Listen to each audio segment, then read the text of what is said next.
Love is what's left over when falling in love fades away. And this is about balancing your desire for love with feelings of not having enough love. Two quotes, one from Rabindranath Tagore, the great Indian poet, quote, "He who comes to do good knocks at the gate. He who loves finds the gate open," unquote.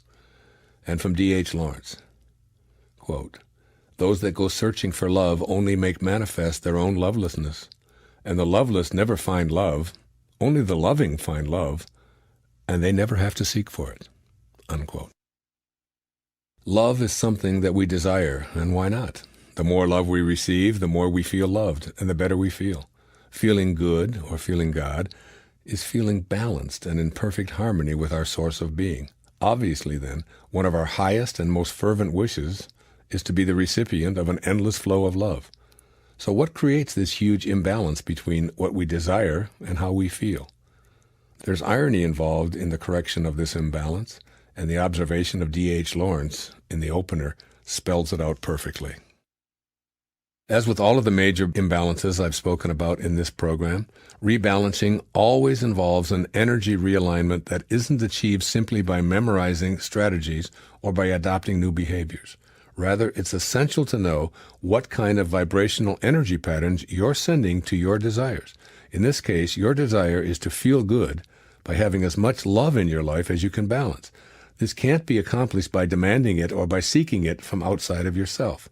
The key part of the quotation from D.H. Lawrence is, "Only the loving find love, and they never have to seek for it." Later in this chapter, I'll return to these significant words. However, before looking at ways to implement this concept into your life, I want to explore D.H. Lawrence's assertion that the loveless never find love. If there's too little love, does that mean, at least in Lawrence's interpretation, that we're loveless? Let's examine this notion.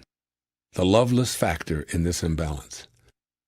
If you're not receiving the love you desire, it seems like a pretty good idea to explore what's creating this state.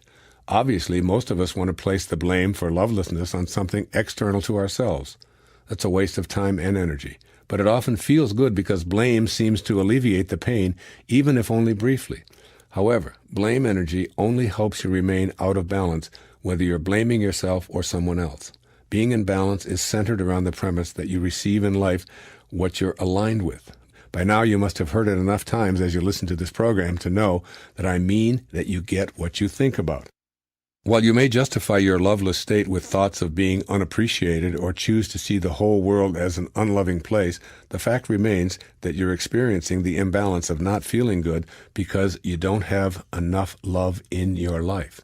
Waiting for others to change or for some kind of shift to take place in the world to restore you to balance won't work without your commitment to take responsibility for changing your way of thinking. If that's left to others, you'll turn the controls of your life over to someone or something outside of you, and that's a prescription for disaster. The point I want to emphasize here is that if feelings of being shortchanged in the love dimension are a part of your life, then it's because you've aligned your thoughts and behaviors with lovelessness. How do you do that? By failing to match your desire for love with thoughts that harmonize with this powerful desire. For example, quote, "I've never been able to sustain a loving relationship. I'm not really attractive enough to have someone love me in the way that I want to be loved. People are cruel and take advantage of me. I see hostility and anger everywhere. This is an uncaring world with a shortage of love," unquote. All of these thoughts and others like them create a point of attraction that's way, way out of balance with a desire to receive abundant love. You attract into your life precisely what you're thinking about, and you've inadvertently joined Club Loveless with a membership that includes a majority of the entire population. That is, people who feel shortchanged about the amount of love that's failing to pour into their empty hearts. All of this is reversible by shifting your alignment and removing the resistance to the fulfillment of your desire for love. You begin by ending your search for love. I say it again. You begin by ending your search for love. No more searching. So what does the poet mean by "those that go searching for love only make manifest their own lovelessness"? Well, when you seek something, you feel that what you're striving for is missing from your life. If it's love, for example, then what you're really saying is, "I'm experiencing lovelessness, and in my seeking, I hope to fill this void." But the problem with this approach is that rather than filling the love void, it only puts you further out of balance, and lovelessness continues to be your experience. Why? Because you're weighted more in lovelessness than in lovingness. Your thoughts are focused on finding what's missing, while your desire is for love to flow into your life. This kind of misalignment continues to attract more of what's missing. What you're thinking about is the love that's not there. The universe cooperates by matching up vibrationally with precisely what you're thinking about. How does the universe know to do this? Well, it's merely matching its vibration to your thoughts through the law of attraction. You need to turn off the searchlights and dismiss the search party, and instead replace them with an energy of loving thoughts, an internal knowing about receiving love. You originated from a place of spirit. That's defined by love. When you begin rebalancing your life so that your desire and the way you think and behave are a loving partnership, you'll realize that your desire is really God realization. The longing for love is a longing to become more like God in your thoughts. With this awareness, you soon realize that searching outside of yourself for what you already are is the ultimate folly. No one else can give this to you. As D.H. Lawrence says, the loveless never find love. This is because the loveless are focused on not having what they desire rather than on what they already are. Furthermore, the loveless believe that they're unworthy of the love they desire, and guess what? They continue to attract more evidence of their unworthiness. With the searchlights turned off and the one-person search party given a permanent rest, you can turn your attention to balancing the authentic means at your disposal for receiving abundant love. This, then, is the irony, summed up perfectly in the poet's conclusion that only the loving find love, and they never have to seek for it. Becoming the love. As the title of this chapter suggests, my definition of love goes beyond the admittedly delicious lust and excitement that you experience when you first become infatuated. Ultimately, these inflamed passions fade away, and what remains is authentic love, or the balance you're seeking. And what is a prime example of this? It is to love as God does, to extend the caring that defines your very creation outward whenever and wherever possible. Love of this nature leads you to forget about your own ego and want what you desire for yourself even more for another. This is how the act of creation seems to work. Your Creator doesn't ask anything from you in exchange for giving you life. It's given freely and abundantly, and no one is excluded. You don't have to repay God for giving you this life, or the air you need in order to live, or the water you drink for your very existence, or the sun that sustains you. Without any of these freely given ingredients, you wouldn't continue to live. This is the love that God offers you. To balance your life with more lovingness, you need to match your thoughts and behaviors with those of your source, being love in the way that God is. This means noticing when you're inclined to judge yourself or others as though you or they are unworthy of love. This means suspending your need to be right in favor of being kind toward yourself and others, and deliberately extending kindness everywhere. This means giving love to yourself and others rather than demanding love. This means your loving gesture of kindness is heartfelt because you feel love flowing from within, not because you want something in return. A tall order? Not really, unless you believe that it's going to be difficult.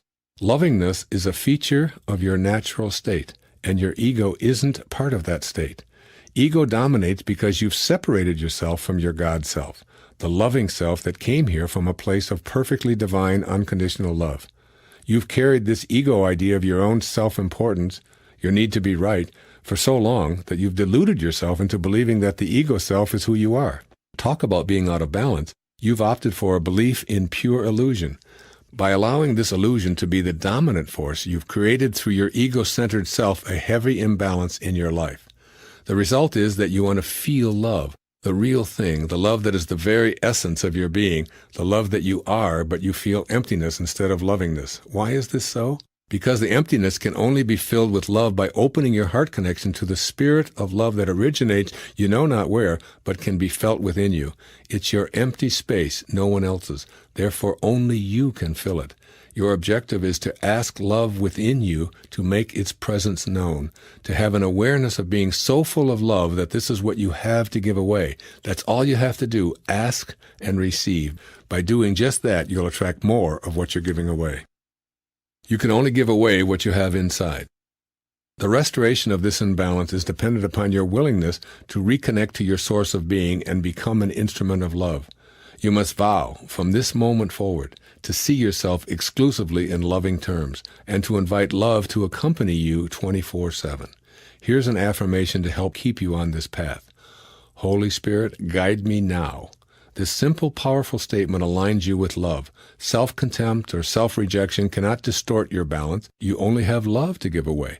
When you give contempt or rejection to yourself or others, you're a vibrational match to these energies, and they'll continue to appear in your life. Many people blame others or an unloving, uncaring world for the lack of love they're receiving in comparison to what they desire. Any disparity that exists between the love you desire and what you actually receive is a mirror image, a reflection of what you're thinking. Give away hate and you receive hate. Give away love and it has to come streaming into your life. Imagine a container the size of your heart. This container is the sole source of all thoughts. Whenever you think something, you must go to this container, select a thought, and send it out into the world. Using this metaphor, the real issue isn't about simply selecting positive, loving thoughts and having your world shift back into balance. The real issue is what's in the container. That is, what's in the heart reservoir you have inside of you to give to others. This container within is connected to an endless supply of love. You need only turn your thoughts to that source to be filled with love. Love for yourself, love for the world, love for life, love for all others, and most significantly, love for your source of being. Then this is all that you'll have available to give away, and consequently, all that returns to you. It's been said that the difference between all of us living at ordinary levels of human consciousness and those we call saints is that they never forget God even for a single moment. They're cheerful when life is difficult, patient when others are impatient, and loving when others respond with hatred. Why? Because of that container. Ordinary people have a container out of which they pluck loving thoughts in certain circumstances. The saint has an internal vessel that contains nothing else out of which and into which love flows freely. So rather than working on simply changing your thoughts in order to become more peaceful and loving, why not shoot for the moon and think like the saint that you are? Focus on that container within. When you continually say, Holy Spirit, guide me now, you'll see your container overflowing with so many loving thoughts that it's impossible for negativity in any form to alter the balance within. What love looks like through the eyes of a child. Here are some jewels describing what love is from the perspective of a group of 4 to 8-year-olds. As you work to reset the love balance beam of your life, consider these refreshing thoughts on what love is. 1. When someone loves you, the way they say your name is different. You just know your name is safe in their mouth. 2. Love is when you go out to eat and give somebody most of your French fries without making them give you any of theirs.